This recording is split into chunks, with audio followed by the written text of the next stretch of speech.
My job today is to talk to you about the different generations in the context of how we actually recruit, but equally importantly retain them, not only as employees but as coaches and volunteers. So Bob's talked about how we give sport back to the children. What I want to talk to you about today is how do we retain these young people and how do we share our wisdom. One of my key messages today is I don't believe any generation's right or wrong. We are just different. And the more we understand about those differences and the more we embrace those differences, the more effective we are going to be. Peter, in his introduction, actually said, we need to challenge ourselves to immerse ourselves in youth culture and to understand youth better. I could not agree with him more. So for those of you who are wondering where people fit in terms of the different generations, I look around the room and we're all way too young to actually have anyone in the room from the veteran generation. The veterans were born prior to 1946. And then along come the baby boomers. We are born 1946 to 1964. Now we are the cool, hip, happening generation in our own minds. And for the benefit of the Gen Xers and the Gen Ys in the room, we don't care if you don't think we are cool because we know we are cool and we will tell you how cool we are. And Gen Ys often say to me, if you have to tell us you're cool, you're not. I go, I don't care, I'm a boomer. I can tell you how cool I am as much as I like because I've earned it. Then along come Generation X, born 65 to 79. This is the generation who are sceptical by nature, pessimistic of authority, and have come along to this conference thinking, I hope at least one speaker knows what they're talking about. And then we have our darling Gen Ys up the back of the room, born 1980 to 1995. Where are the Gen Ys? Okay, we've got a fair few because we've got some students here from high school. Looks like we've got at least a dozen. Don't feel sorry for them because they're in the minority for two reasons. Number one, they've got more self-confidence and self-awareness than the rest of the room put together. And number two, they don't care what you think about them anyway. Yeah, it is. It's really interesting when you realise, when you listen to and you're managing baby boomers and Gen Ys and Gen Xs, that you do realise the things that come at you and the differences there. I think it's about recognising it and about not getting too hung up on it and creating that engagement so that honesty that she called it, and I think that's really it, leading by example and being honest. And I think that stands you in really good stead regardless whether you're talking about Gen Ys or whether you're talking about baby boomers.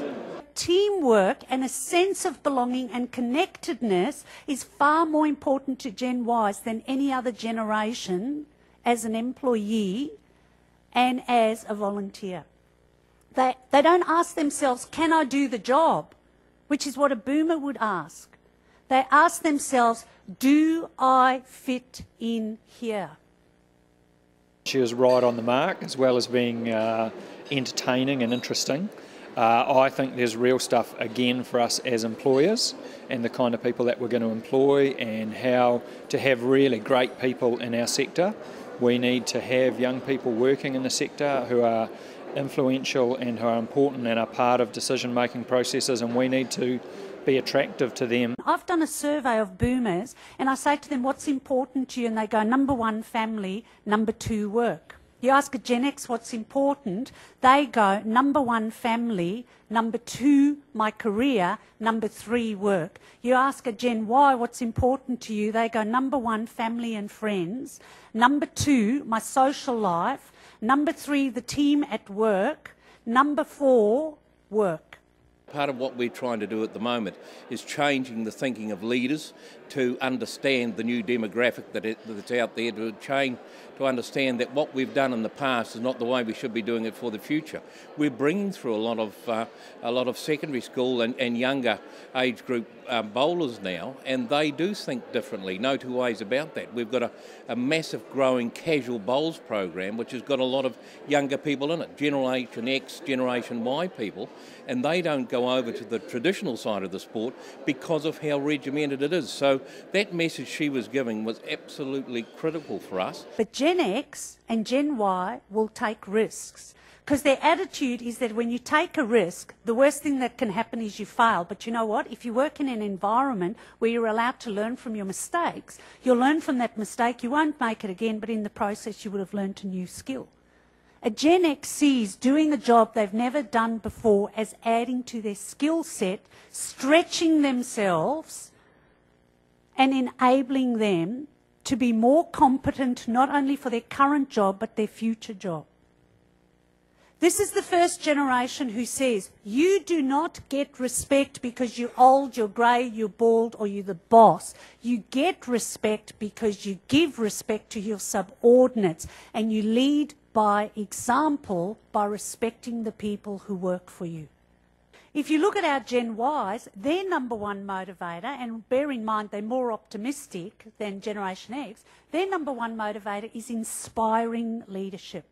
When you say to a Gen Y, what does inspiring leadership mean? They say, I want to work for someone who loves what they do.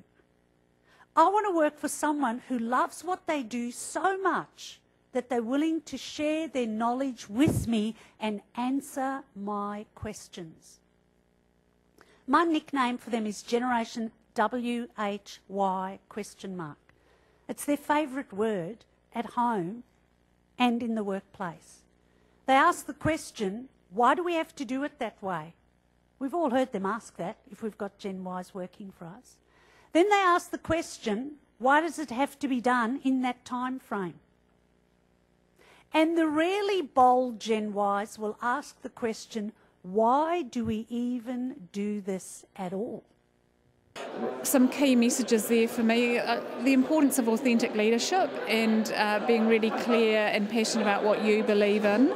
And with the Gen Yers, listening to those questions, those why questions, really important. Now, for sceptical people who think, well, you know, if people don't like how we do things around here, they can leave. From an employee perspective, from a coaching perspective, and for people who volunteer, you cannot afford to have that attitude anymore. We are living in a society where developed economies, like the economy in New Zealand, has an ageing population. With an ageing population comes an ageing workforce. And we are having that driven by declining birth rates. So we do have to care about retaining talent in our employees, in our volunteers and our coaches. And what goes to the heart of attracting and retaining talent is actually understanding what motivates them, and what motivates one generation definitely doesn't motivate other generations. But her message was superb, and every person involved in leading at club level, regional level and at national level in sport, if they didn't hear her, needs to read the book, because I think she's spot on.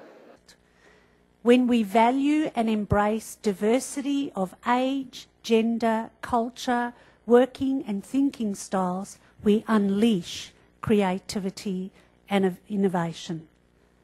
It's your choice. Thank you very much, ladies and gentlemen.